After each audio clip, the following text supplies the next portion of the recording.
আসসালামু আলাইকুম, ঈদ মোবারক। আজ ঢাকা থেকে রওনা দিছি গ্রামের উদ্দেশ্যে। এইখানে একটু ব্রেক নিলাম সৈয়দ নওয়াব আলী চৌধুরী জামে মসজিদে।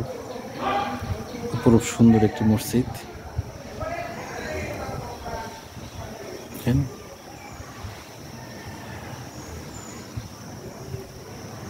এটা হচ্ছে সৈয়দ নওয়াব আলী চৌধুরীর কবর।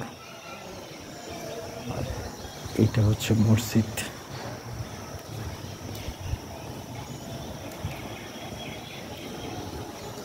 এটা পারিবারিক কবরস্থান।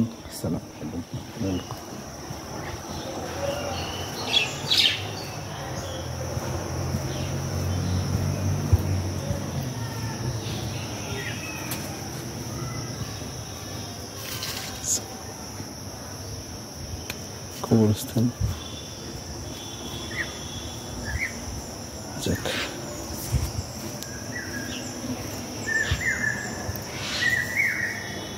এখানে কত জমিদার রাজাবাসী সবাই চলে গেছে, কবরবাসী হয়ে গেছে। এনাদের কবরগুলো। সবাই ভালো থাকবেন। ঈদ মোবারক।